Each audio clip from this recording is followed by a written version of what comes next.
পুনরায় আমাদেরকে উজ্জীবিত করে দিল। এর জন্য আমরা সুদূর নদিয়া থেকে এসছি, যাতে করে মসজিদটা আবার নতুন করে বাবরি, আমাদের ঐতিহাসিক বাবরি মসজিদ যেন বাকি থাকে। আজকে দলদাস হয়ে যে সমস্ত নেতা নেত্রীগুলা রয়েছে, তাদের মুখে একটি ঝামা ঘষতে এসছি যে মমতা ব্যানার্জি এটাও জেনে নেক যে বাবরি মসজিদের জন্য আজকে হুমায়ুন কবিরকে সাসপেন্ড হতে হলো। আজকে মমতা ব্যানার্জি জগন্নাথ মন্দির তৈরি করছে, মমতা ব্যানার্জি লিঙ্গ মন্দির তৈরি করছে, একবারে হাস্যকর মন্দির তৈরি করছে। তার জন্য মমতা ব্যানার্জির কোনো কিছু নাই। আজকে হুমায়ুন কবির, আজকে বাবরি মসজিদ, হুমায়ুন কবির জিন্দাবাদ, তাকে আজকে সাসপেন্ড করা হয়েছে।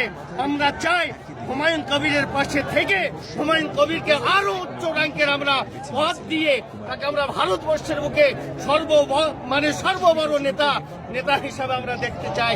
আজকে বাবরি মসজিদ আল্লাহর ঘর। আল্লাহ কালামুল্লাহর ভাষায় বলেছেন, ওয়ান্নাল মাসাজিদা লিল্লাহি ফালা তাদউ মাআল্লাহি ইলাহান আখার। মসজিদ আল্লাহর জন্যই বানানো হয়, আর সেখানে ইবাদত করাই হয়, সেখানে অন্য কোনো কিছু হয় না।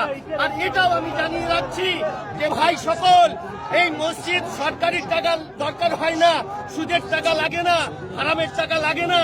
তাই ওই ববি হাকিমের হারামের টাকা এখানে আসবে না, চৌধুরীর হারামের টাকা এখানে আসবে না, অন্য কোন নেতার হারামের টাকা আসবে না, এখানে রবি চৌধুরীর হারামের টাকা আসবে না, হাসানুজ্জামানের হারামের টাকা এখানে আসবে না। হারামের টাকা দিয়ে মসজিদ বানানো হয় না, সরকারি জায়গায় মসজিদ বানানো হয় না। হয় সেটা মন্দির, রাস্তার উপরে মন্দির তৈরি করে, হাসের জায়গা তারা দখল করে, আজকে সম্পত্তি তারা সব দখল করে তারা মন্দির বানাচ্ছে, ব্যবসা বানাচ্ছে, সবকিছু করছে। আর আমরা বাবরি মসজিদ বানাবো, তার জন্য তাদের এত গায়ে জ্বালা।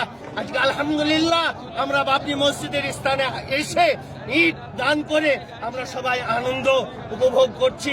আজকে লক্ষ লক্ষ মানুষ আজকে